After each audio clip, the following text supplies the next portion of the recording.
No, you trust her. Just All right. practice crowd. That's right. Let's go with the health. Omax is out, and D Live and Maxi. There will be a update on their health later today. Coach, Bill Walton passed. Yeah, You want to see if any words about him? yeah.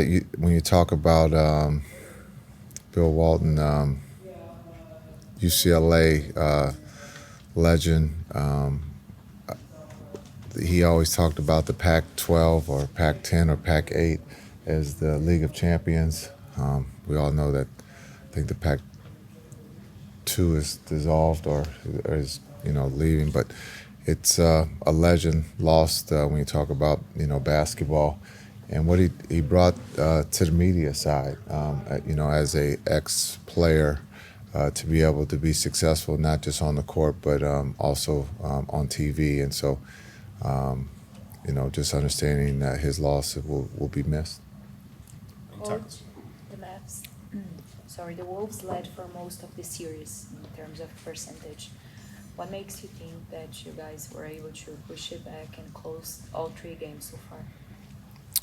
Well, I think when you have Luka and Kai to be able to lean on at the end, not just offensively but defensively, but just our poise, being able to make the plays at the right time, and they've all been at the end of the game to be able to get stops and then also to be able to get good looks at the offensive end. Jason, every single player walking off the court has continued to say job's not finished. That's kind of been the mantra here. You had a chance to play with Kobe. Just talk about the Mamba mentality that this Dallas Mavericks team has. Yeah, I think when you look at when you talk about the series, it's the first team to four, not the first team to one or two or three. And so for us, it's we've talked about that in the film and on the court about we haven't done anything. We got another game at home to protect home, game 4. Understanding we know what the series stands, but it's just us, trying to protect home tomorrow night, and that's what we've talked about today. Understanding Minnesota is going to come out with everything and expect, that they're going to make every shot. So we have to make it tough, continue to, not let go of the rope, but continue to be desperate and hungry. Jason, your connection with Kyrie, how much of that do you think comes from your kind of shared status as elite point guards? Like, does that play into how you've been able to kind of connect with him? Yeah, it might. I think that's a question for him. I think we've known each other since Jersey. He's a little bit younger than I am. His skill set is a lot higher than mine. But when you look at a couple things we share, same birthdays. So his birthday comes first. We celebrate his, not mine. But understanding that we love the game of basketball. We want to be great as players and now as a coach. And so just being able to, talk the truth or speak the truth to one another. I joked with him about his free throws, that he no longer can shoot the tees. So now he's in there working on his game. And that's, to make him smile or to poke fun at him, but he takes it serious.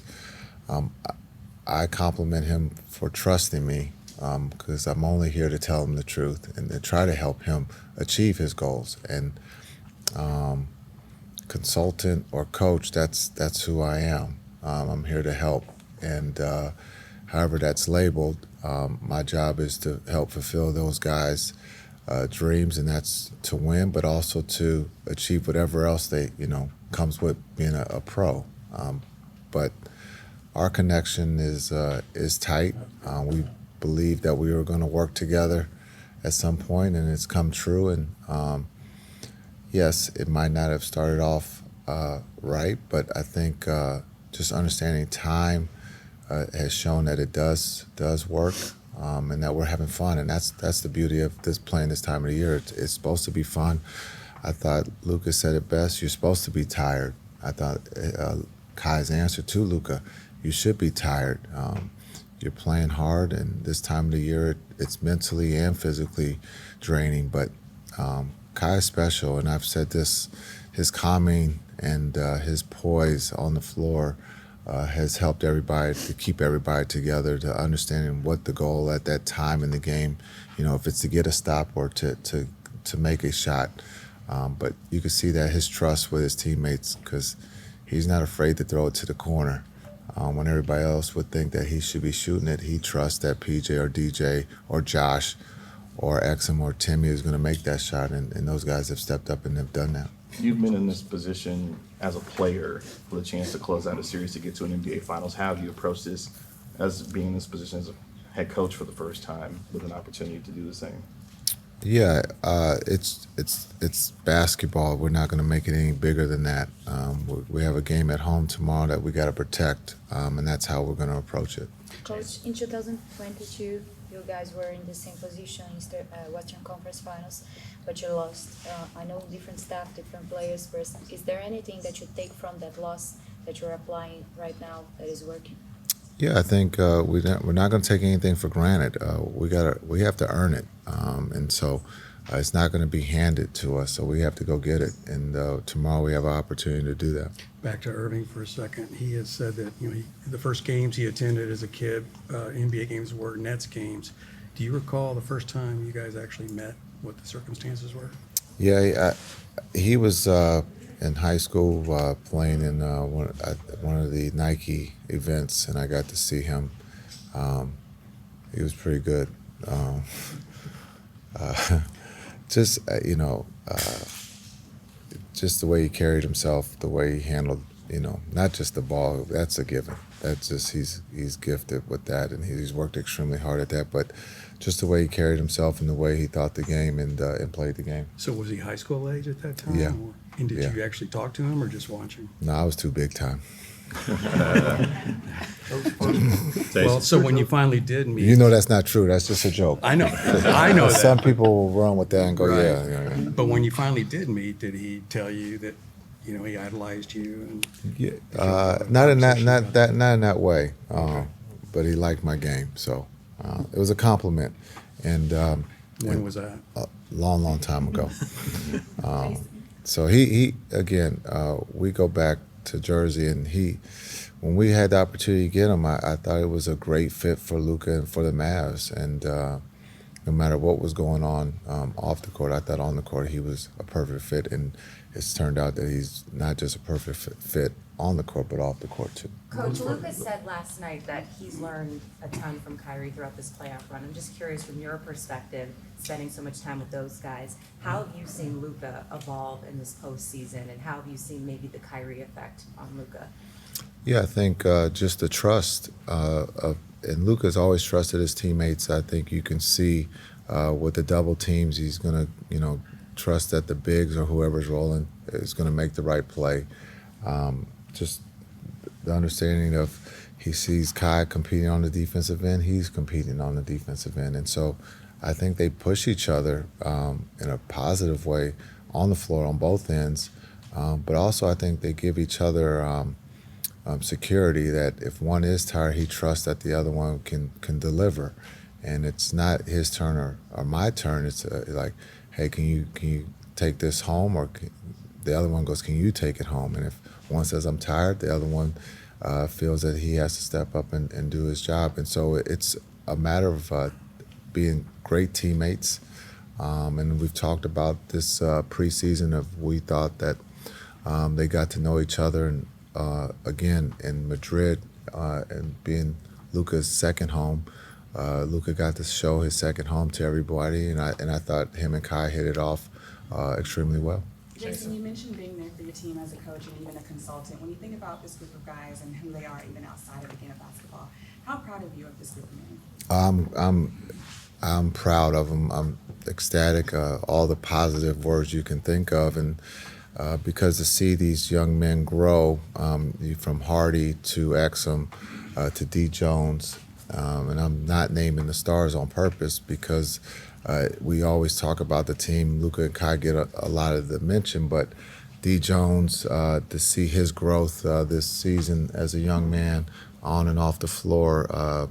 Getting Gaff and PJ just recently to see their growth and their excitement to be here. But it just talks about our culture as a whole when we can absorb new players from the outside or young men from the outside and bring them into the Mavs culture. It's a beautiful thing, and these guys have created that.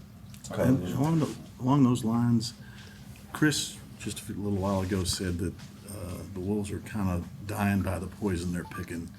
I know you guys don't need a validation, but do you feel like the way you guys have executed late in games, particularly in this series, has kind of put a stamp on, yes, everything that you thought was going to work is going to work? Yeah, I think just you have to go through some failures, I suppose, to really believe that it's going to work. And I thought last season we went through that. We played tennis or ping pong with the ball late in the game, but we had to go through that to understand. And I think we learned a lot from last season. At the end of games, we weren't very good, but it's okay. I mean, as much as people feel like they should be traded or fired because of failures, it's sometimes sad, but we had to go through it. Maybe Minnesota's going through it now, but for us, we understand what we have to do late game, and we've done that throughout the whole season, winning or losing, being able to trust one another, and right now we trust each other at a high level. Jason, could you talk about the job that Nico has done within the last year? He re-signed Kyrie, when he got to D. Jones, PJ, and Gapper. Yeah. That's 4/5 of your starting lineup. Yeah, Nico has done an incredible job of not just this past year, but since he's gotten here, being able the first year to go to the Western Conference Finals, to be able to get D-Live and Omax last year in the draft, to be able this past summer to sign, Exum, D. Jones, and then to be able to make a trade. Did I miss anything? 2 trades. Well, we're going to say trades. Yeah, so 2 trades. Again, he's been a big part of this culture of setting the culture for the Mavs and being able to get the right pieces for that locker room, and you can see that on the floor. Jason, I talked to Jason, D. Jones we last talked night. about the leadership with Markieff Morris, and another example last night, he was carrying Eli off the court. Just talk about his presence in the locker room and how much that translates, just the positivity in the game itself. Yeah, I think Markieff won't show up in the stat sheet, but what he's done for us all, on the sideline as a teammate, I'm not going to say coach because he's a player.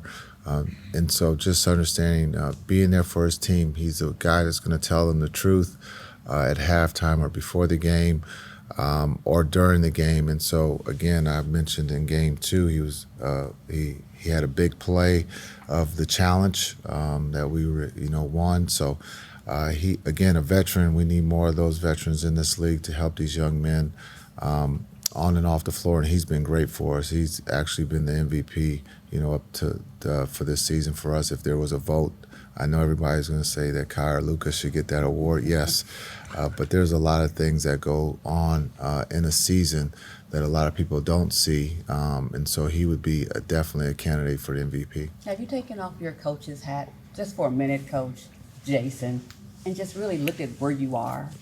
No, we'll do that in July and in August. There's no time right now, and there's a lot of work to still be done here. But at some point, we'll get a chance to breathe and exhale. What did you do last night? What did you do this morning? Like, what were your thoughts? Just about the position that your team is in. Yeah, last night watched film and and how can we get better. But also, looking at some things that some people would be like, that's a bad turnover, talking to the guys, being honest with them of, we truly believe in our defense, and sometimes turnovers are positive, and being able to throw the ball into the stands so we can set our defense if you get stuck. Most coaches get pissed. I'm like, that's a great play. because we truly believe that our defense we can get another stop and get another opportunity, and sharing with these young men that don't feel bad and that there's growth from doing that, and so that's what I'm doing right now is looking at the positives and sharing with our group again that there's a long ways to go. We got another game tomorrow night, and we need that energy, the physicality, and being connected if we want it, to advance. Jason, you mentioned having no concerns about Kyrie on the court. All the off-the-court stuff that's kind of dogged him the last few years. How concerned were you about that? How quickly did you realize that it wasn't going to be an issue here? Yeah, I wasn't concerned about the off court. I knew Kai, understanding Kai is a young man that you can talk worldly, not just basketball, which is kind of cool if you're into other things. And so just understanding that Kai, has an opinion, and that's what's the beauty of our country is that you have freedom of speech, and he has an opinion on different things. You can agree or disagree. You can agree with his defense or disagree with his offense, or is he the best player? So I wasn't concerned. I truly believe you're seeing Kai, the person here in Dallas, on and off the floor of who he is, and he still will have his opinion of what he thinks. And here with the Mavs, we support that, and we're not here to hold anybody back. We're here to help them be the best young men that they can be, because they are fathers, or future fathers, husbands, and we want them to be the best, not just on the floor, but the best in the community.